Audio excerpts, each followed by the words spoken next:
किसानी संघर्ष नाल जुड़ी बड़ी अहम खबर है कि एक नवा अखबार किसानी संघर्ष दे विचों शुरू भी हो चुकिया जिसका नाम है ट्रॉली टाइम्स। किसानां दे संघर्ष नूं दिल्ली दे विच अज 23वां दिन होया ते सरकारी मीडिया हर तरीके दे नाल किसानी संघर्ष नूं बदनाम करन दे लई यतनशील है। एक किसान भी कहंदे ने ते इस अखबार नूं शुरू करन वाले सुहिरद जिहड़े पत्रकार हैगे ने उन्हां ने भी कहा है। पर किसानी अंदोलन दौरान हुण किसानां दे लई ट्रॉली टाइम्स नां दी एक अखबार शुरू की गई है। इस अखबार के पहले सफे का सिरलेख है जुड़ांगे लड़ांगे जितांगे। अज सवेरे दिल्ली के सिंघू और टिकरी बॉर्डर से प्रदर्शन कर रहे किसानों के विच ट्रॉली टाइम्स अखबार दियां करीब 2000 कापियां वंडियां गईयां ते अज इसका पहली कॉपी निकली है ट्रॉली टाइम्स की। दरअसल ट्रॉली टाइम्स 2 हफ्ते विच एक बार छपया करेगा ते यानी कि किसानों नूं महीने दे विच 2 बार ये अखबार मिलिया करेगी। ट्रॉली टाइम्स अखबार नूं किसानी अंदोलन विच शामिल 46 सालां दी एक स्क्रिप्ट राइटर सुरमीत मावी ने शुरू किया। इस अखबार दे विच 4 सफे ने पंजाबी ते हिंदी भाषा दे विच शुरू किया गया। 4 पन्नियां दे विचों एक पन्ना हिंदी दे विच है ते दूसरे 3 पन्ने ने जिहड़े वो पंजाबी दे विच ने। अखबार विच केंद्रीय मंत्रियां ते प्रदर्शनकारी किसानां वल्लों लिखे गए सुझाव, तस्वीरां, कार्टून, कवितावां, समाचार रिपोर्ट प्रकाशित किए गए ने जो कि किसान यूनियनां दे लीडरां ते अंदोलनकारी किसानां दे वल्लों लिखे गए ने। यह भी जानकारी मिली है कि अखबार नूं शुरू करन दा विचार सिंघू बॉर्डर उत्ते प्रदर्शन कर रहे किसान नरिंदर भिंदर दी ट्राली तो इन्हां दे मन दे विच आया ते इस पहला जिहड़ा कॉलम छपया है इस दे विच संपादकी डॉक्टर सुखप्रीत सिंह उद्दोके ने लिखी है।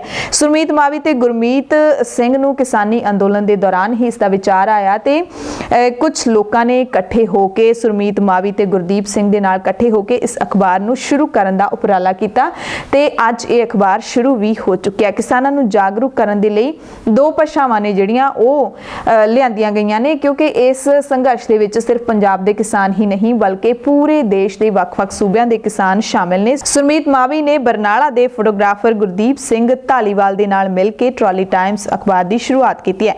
सुरमीत मावी ने कहा कि सानू अखबार शुरू करने की प्रेरणा किसानां तो मिली है। किसानां नूं सरकार दे सामने अपनी गल रखण लई मंच आसानी दे नाल नहीं मिलदा।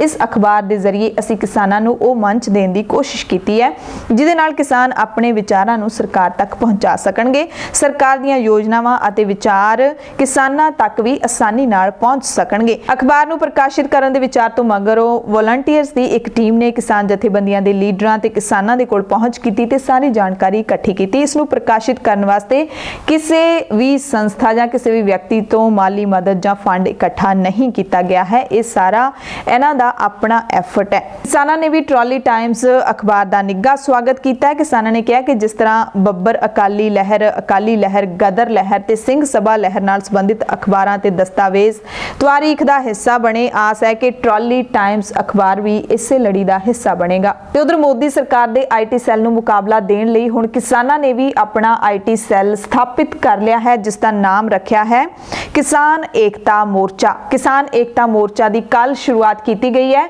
ट्विटर, इंस्टाग्राम, फेसबुक, यूट्यूब ਅਤੇ स्नैपचैट ਤੇ किसानां ਦੇ ਵੱਲੋਂ ਅਕਾਊਂਟ ਬਣਾਏ ਗਏ ਨੇ ਤੇ ਕਿਸਾਨ ਲੀਡਰਾਂ ਨੇ ਹੀ ਇਸ ਨੂੰ ਲਾਂਚ ਕੀਤਾ ਸੀ।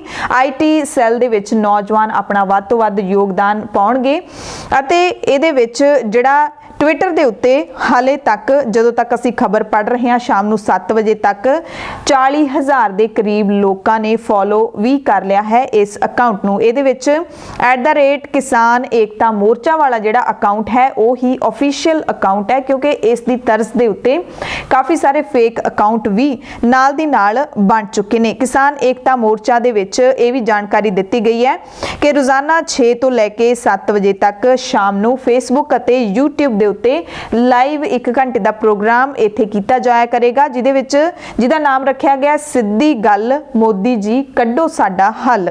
सो ये जिहड़े प्रोग्राम है वो शुरू किया गया है। इहदे नाल ही जिन्नियां भी किसानी संघर्ष के नाल जुड़ियां अपडेट्स ने जां फिर किसानां दा संघर्ष जे खत्म भी हो जाएगा, जित लिया जाएगा जां की इहदा हल निकलेगा, उस तो बाद भी इस सोशल मीडिया प्लेटफॉर्म के जरिए किसान ने जिहड़े वो लोकां नूं ਕਿਸਾਨਾਂ ਦੇ ਨਾਲ ਜੁੜੀਆਂ ਖਬਰਾਂ ਪਹੁੰਚਾਉਂਦੇ ਰਹਿਣਗੇ।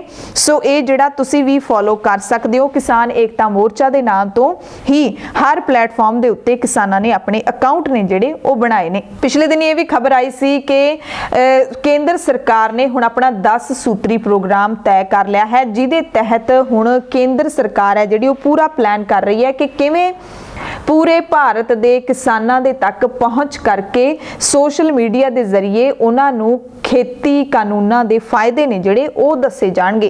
ਕਿਉਂਕਿ ਕੇਂਦਰ ਸਰਕਾਰ ਇੱਕ ਮੁਲਕ ਦੀ ਸਰਕਾਰ ਹੈ, ਉਸ ਦਾ ਆਈਟੀ ਸੈੱਲ ਬਹੁਤ ਹੀ ਸਟਰੋਂਗ ਹੈ, ਪਾਵਰਫੁਲ ਹੈ ਅਤੇ ਸਰਕਾਰ ਦੇ ਵੱਲੋਂ ਪੂਰੀ ਰਣਨੀਤੀ ਬਣਾਈ ਜਾ ਰਹੀ ਹੈ ਕਿ ਕਿਵੇਂ ਕਿਸਾਨਾਂ ਦੇ ਇਸ ਸੰਘਰਸ਼ ਨੂੰ ਅਸੀਂ ਤਾਰਪੀਡੋ ਕਰਨਾ ਹੈ ਤੇ ਕਿਸਾਨ ਲੀਡਰਾਂ ਨੇ ਵੀ ਇਸ ਦੀ ਤਿਆਰੀ ਕਰ ਲਈ ਹੈ। ਕਿਸਾਨ ਲੀਡਰਾਂ ਦੀ ਅਗਵਾਈ ਦੇ ਹੇਠ ਹੀ ਇਹ ਆਈਟੀ ਸੈੱਲ ਹੈ ਜਿਹੜਾ ਉਹ ਕਿਸਾਨਾਂ ਦਾ ਸਥਾਪਿਤ ਕੀਤਾ ਗਿਆ ਹੈ। ਇਸ ਆਈਟੀ ਸੈੱਲ ਦੇ ਵਿੱਚ ਕਿਸਾਨਾਂ ਦੇ ਕੋਲ ਲਾਉਣ ਲਈ ਭਾਵੇਂ ਫੰਡ ਨਹੀਂ ਹੈ, ਪਰ ਕਿਸਾਨਾਂ ਦੇ ਨਾਲ ਹੁਣ ਲੋਕ ਆਪ ਮੁਹਾਰੇ ਜੁੜੇ ਹੋਏ ਨੇ। ਹੁਣੇ ਪਿਛਲੇ ਦਿਨਾਂ 'ਚ ਆਪਾਂ ਦੇਖ ਰਹੇ ਹਾਂ ਕਿ ਬਹੁਤ ਸਾਰੇ ਨਵੇਂ ਜਿਹੜੇ ਕਿਸਾਨਾਂ ਦੇ ਮੁੰਡੇ ਨੇ ਉਹਨਾਂ ਨੇ ਵੀ ਟਵਿੱਟਰ ਤੇ ਅਕਾਊਂਟ ਬਣਾ ਲਏ ਨੇ। ਵਿਦੇਸ਼ਾਂ ਦੇ ਵਿੱਚ ਵਸਦੇ 1 ਕਰੋੜ ਬੱਚਿਆਂ ਨੇ ਸਪੈਸ਼ਲ ਕਿਸਾਨਾਂ ਦੇ ਸੰਘਰਸ਼ ਨੂੰ ਹਮਾਇਤ ਦੇਣ ਦੇ ਲਈ ਟਵਿੱਟਰ ਅਕਾਊਂਟ ਬਣਾਏ ਅਤੇ ਬਹੁਤ ਦਿਨ ਅਜਿਹਾ ਹੁੰਦਾ ਰਿਹਾ ਹੈ ਤੇ ਹੋ ਰਿਹਾ ਹੈ ਕਿ ਜਦੋਂ ਕਿਸਾਨਾਂ ਦੇ ਹੱਕ ਦੇ ਵਿੱਚ ਜਿਹੜੇ ਹੈਸ਼ਟੈਗ ਨੇ ਉਹ ਟਵਿੱਟਰ ਦੇ ਉੱਤੇ ਟ੍ਰੈਂਡ ਕਰਦੇ ਰਹੇ ਨੇ। ਸੋ ਹੁਣ ਆਈਟੀ ਸੈੱਲ ਦੇ ਜ਼ਰੀਏ ਵੀ ਕਿਸਾਨ ਡਟ ਗਏ ਨੇ।